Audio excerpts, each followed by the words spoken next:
Good morning, grade 11s. Today we're going to start a new chapter, Methods and Subroutines.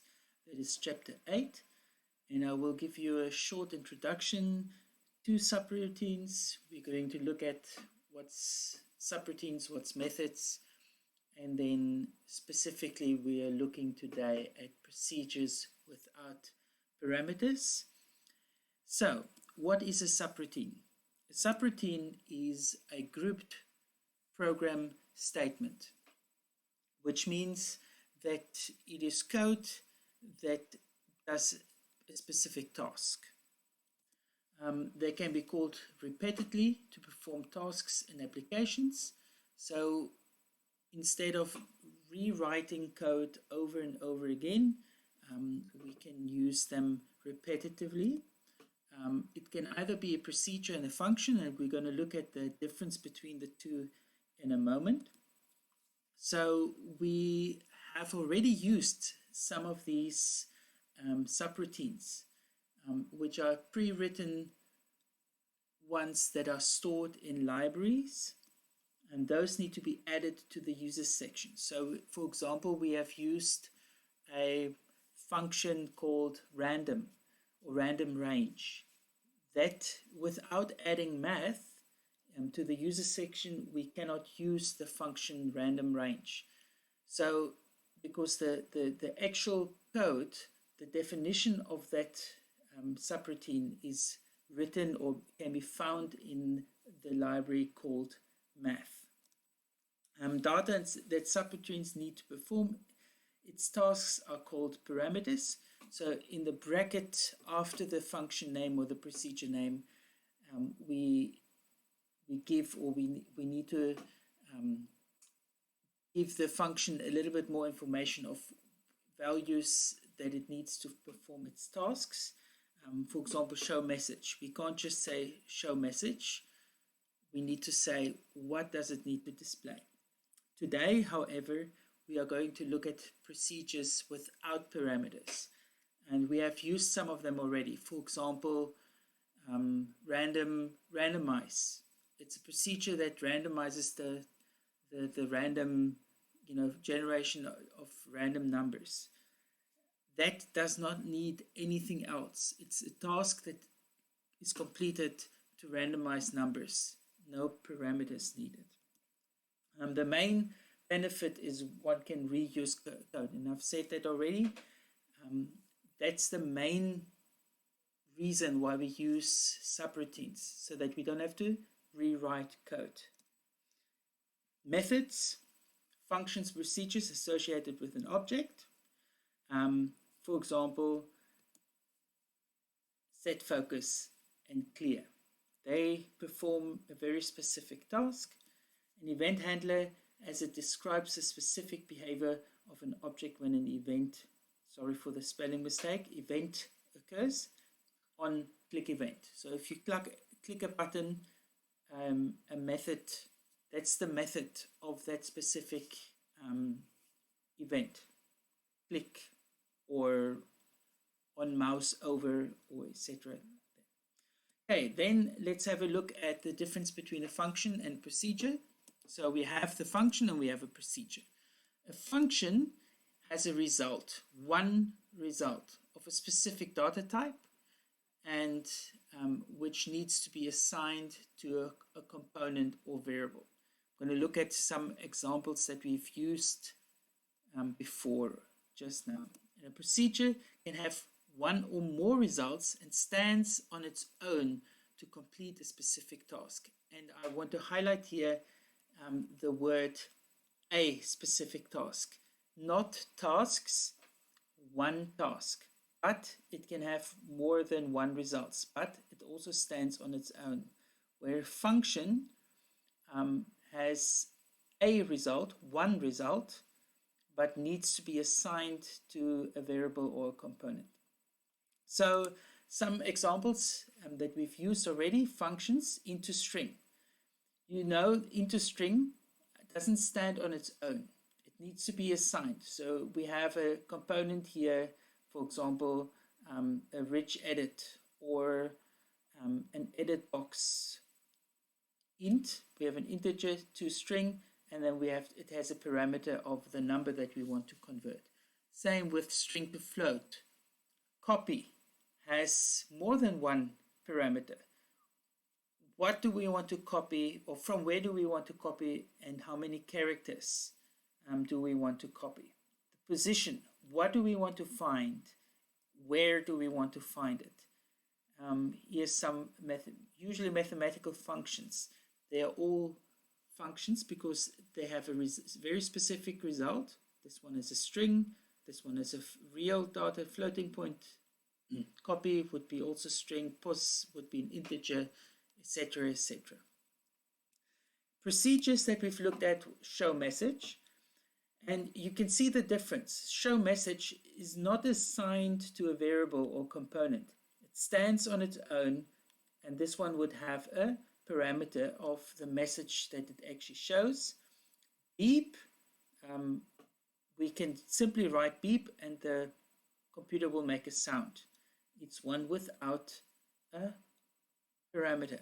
Randomize, I've talked about already. We looked at last year the val procedure that converts a string into either an integer or a real of real data type, and has an error code of where an error might occur in the conversion. Again, the val procedure can stand on its own. It doesn't have a result. The result happens within the procedure.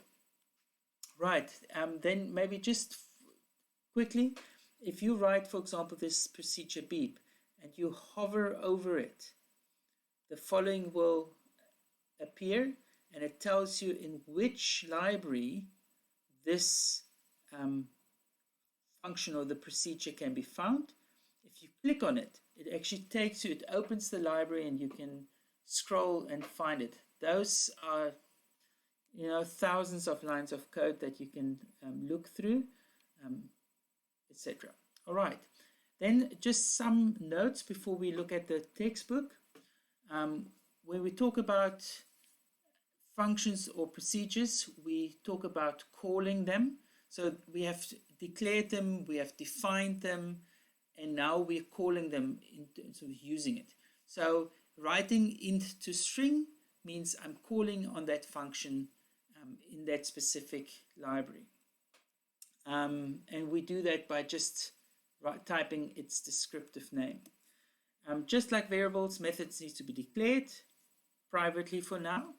Later on in grade 12, we will write what we call classes, and then those functions will be declared publicly so that our main form or main unit can access those methods. To declare a procedure, we have the keyword. I'm going to just put that up already. So we have a keyword, we have a descriptive name, and then we've got its parameters. So today we are going to ignore that. We're only going to write procedures without any parameters. A procedure should only perform one task. I've mentioned that already. And a procedure can have local variables, just like the on click event, the procedures that we've looked at before. We can declare local variables that the procedure or the function can use. And the general framework for the definition of the procedure of functions provided when we press Control-Shift-C, and I'm going to show that to you when I call on Delfi just now. First, before we look at that, let's look at the example that's actually given in the textbook. So we have a little math program for grade 2s. Where two values can be entered into spin edits, and then we can add, subtract, or multiply. So if we press add, there's an input box or so coming up where the user is prompted to give an answer, and then the answer is checked with a real result, and if the answer is correct, the form turns green or something like that, and otherwise the form turns red. So it calculates the correct answer, prompt the learner for an answer, and test the learner's answer against the correct answer. So let's have a look at the code. So we have local variables called ival1, ival2, and the user answer and the correct answer. So we simply assign the values that we get from the user into our variables. We calculate the correct answer. Then we prompt the user to input an answer. And then we have simple question. If the user answer is correct, then the form shows in green and we show a message that says the answer is correct. Otherwise, the form changes to red and the message is shown incorrect, the answers, and then we tell the user what the correct answer is. And then we change the color back to gray. And then for the subtract button, we do very much the same.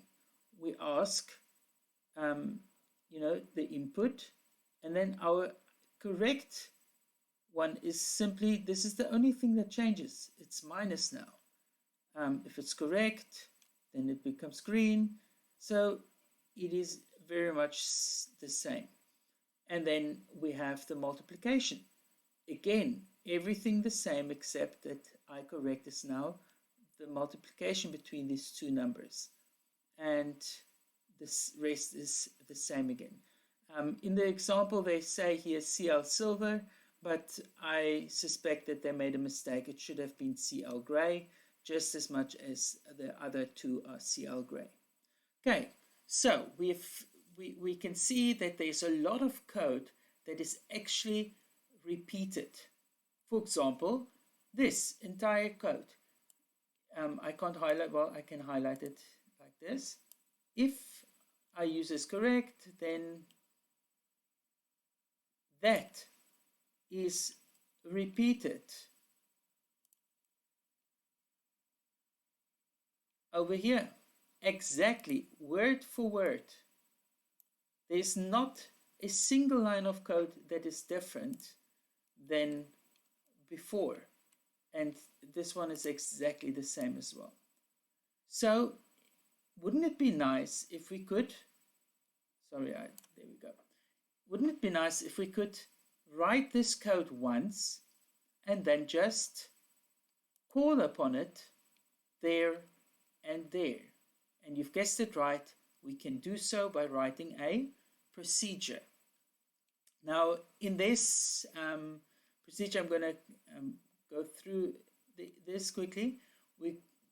A test answer. So here we're declaring our procedure, our method, our subroutine. Procedure is the key word and a descriptive name, test answer.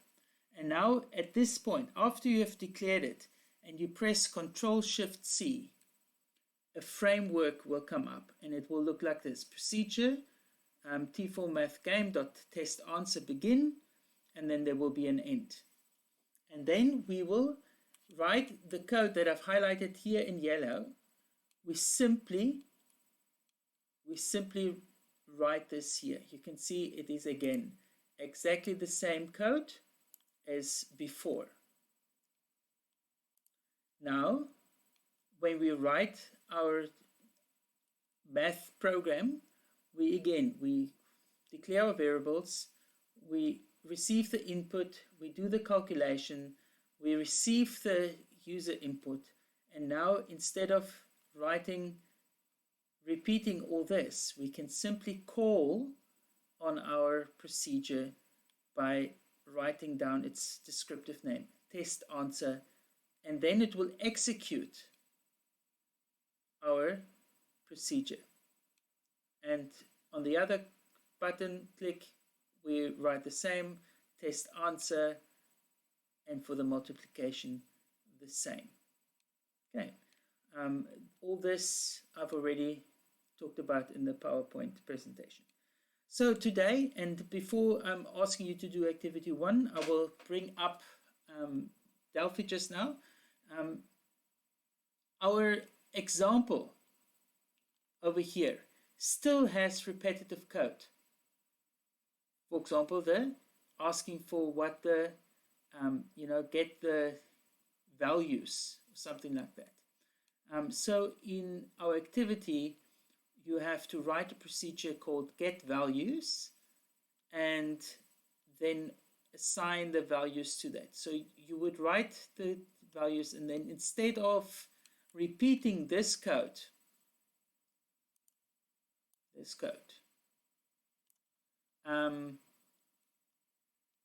we can now actually write a procedure with it. ival1 and ival2 in this case could be declared. No, don't worry, they can still be local because you're going to call on the procedure and it will receive those values. All right, okay, so give it a try. But before you do, let me quickly bring up Delfi. I've already created a form with a button. And I just want to show you the Control-Shift-C. I'm going to zoom in here a little bit. So I'm going to click on the button, and under private, I will now declare my procedure. So I will say here, keyword procedure, and I'm going to say test answer. The same naming convention as with variables applies to procedures and functions. So you cannot start with a special character, or it cannot have spaces, etc. It will tell you very quickly when you make a mistake. Okay, so we've declared it now, and now I could even write another one. I'm jumping the gun a bit. I'm going to write a function called int to boolean, whatever. I'm not gonna, and that one has a parameter inumber, and then data type integer, and a function always has a data type, so this will be boolean. But don't worry about that. We'll look at it in the days and weeks to come.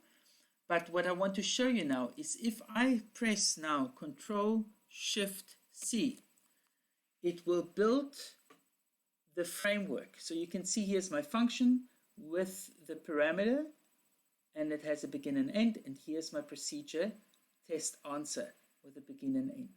So all that, the framework is written for you already, so you don't have to worry about writing the definition of your function and your procedure over here, and now you can simply start typing. So for the activity, you would write now a procedure get values, and then Control-Shift-C, and then here you go, it automatically gives you your framework. All right, guys, that's it. You know what to do. Ask questions if you need help.